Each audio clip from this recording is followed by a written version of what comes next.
bannayuganda munzikirize mbabikire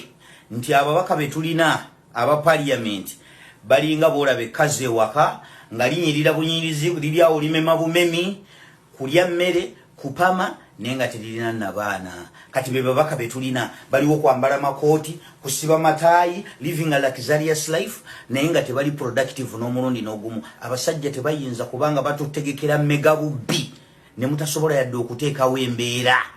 abasajja bagenda kuyita mu ndagamuntu basooke babbewo sente nze buno obubbi ate bwali bubaddewo naye obubbi buno mbadde sinabulabako mu ggwanga abasajja okuddira endagamuntu ne bagiteekako expiry date it wasn't an accident bakikola bakigenderedde nga baliyinga bakola long term investment batya nga gwe bonoddira olwaleero nosimba emiti gye egya payini nogaa mu myaka 10 ngenda kuba nogaa kasente kati be basajja b'endagamuntu basooka ne baddira endagamuntu ne bagifuula nga yabwerere buli munnayuganda okugifuna buli munnayuganda n'ogifuna era ne bagifuula ng'eri valuable nnyo njagala tugenda empola ku video eno ojja tegeera obubbi bwenjogerako endagamuntu ne bagifuula valuable nnyo nga tosobola kugulawo account tosobola kugula line bintu bingi byotasobola kola nga toyina ndagamuntu ne bagiwa omuwendo to the extent neberanga ezitowa n'okusinga passport nga n'olunaku lwaleero osobola twala butwazi ndagamuntu ne bakuwola sente kati ekyo bwe bamala kikola olwaleero endagamuntu zigenda kuggwako jjukira mu budget bayisa obuwumbi 336 n'obukadde 3 okuzza obujja obuwumbi 9 n'obukadde 211 zigenda mu byabulamu mu kitongole kya gavumenti ekikuuma eddagala obuwumbi 336 n'obukadde 3 zigenda mu kuzza bujja ndagamuntu z'abannansi njagala weetegereze kano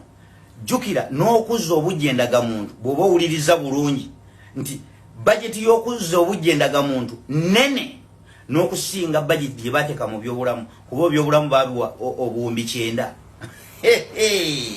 kati wenkugambira nti buno megabubbi ne mubeera nga muyisiza budget ya buwumbi 336 n'obukadde 3 bwakuzza bujjandagamuntu ate service eyo abantu nga mumaze ogiyisiza mu budget ate abantu ne babeera nga bagenda gisasulira kuba buli muntu okuzza obujja endagamuntu osasula emitwalo egyeje 5 lwaki endagamuntu ate abantu bagenda gisasula kugamba muddidde sente z'abannayuganda zennyini ze mubajjeemu ate ne muziba investinga mu bo bannanyini sente ate mubajjeemu sente oba okategedde baddidde sente zaffe ne tuyinvestingamu ate batubbe nti budget gye bayisizza sente bazijja mu bannayuganda ya buwumbi 336 n'obukadde 3 ate ne baziinvestinga muffe batuggyemu emitwalo 5 buli munnayuganda okuzza obujja endagamuntu jukira bannayuganda tuli milioni 4 mwezi milioni 45 kati milioni 45 katugambe nti milioni 2 ze zigenda okuzza obujja endagamuntu abantu milioni 2 kati ddira nawe tuulakaawo balemu emitwalo 5 times obukadde 2 bagenda kuba mu sente meka sente zino bazitwalawa lwaki services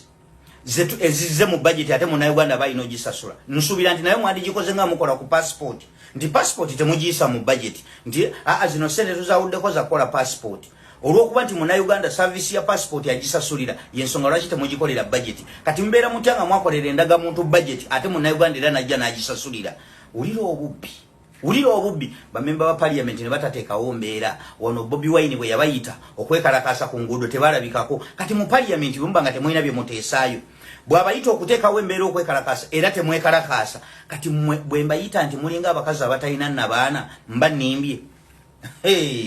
abasajja sente ze bagenda okuyoola njagala ojjukire bulungi okumanya bagenda kubba sente ne sente zaabwe bazitaddeko accountability jjukira nga okuzza obujja endagamuntu tekunnatandika basookera mu census mu Gwokutaano eyo nga egenda kumala ennaku 10 nga babala abantu accountability yabo bagikuume bulungi bamanye nti haka akasente akajja kali bwe kati ate ekinewuunyisa already bayisa dda budget y'okuzza endagamuntu obujja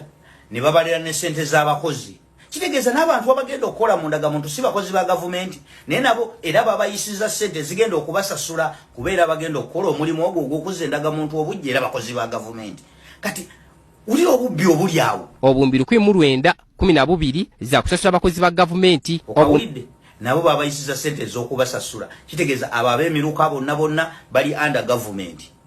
kati era ate ne mukuzza obujja endagamuntu era nayo ne babala ssente naye abasajja bano babbye ssente oba ssente zino bazitwala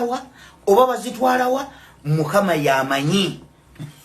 ate nga yagalagaana Munnayuganda buli wonna wooli kebagifuula nti endagamuntu oba kiki ogyetaaga buli muntu wakugizza bujja era emitwalo 5 ojja gisasula ng'oyagala ng'oba toyagala naye nga bamemba ba parliament baffe batuvuddemu kati batuteze kino ekipapula ne bakituteeraawo kituba tudisikesi nga gwe mujja kulowooza nti kino ekipapula kyaliikinze buliikinze kino tekyaliikinze nga bwe batuyita embwa ddala kituufu tulimbwa kuba tuboggolera ababbi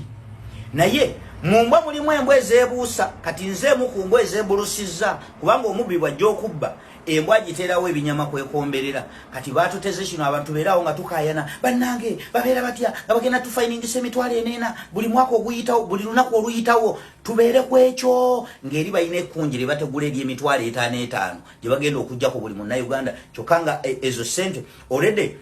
bali bayisa dda bajeti yaki y'okuzza endagamuntu kati gino 5 bagisomba bagitwala gwezo ssente mpitirifu. If you do the math you can understand. Kati nze ndimbwa etajja kudda ku kino kipapula nze ndi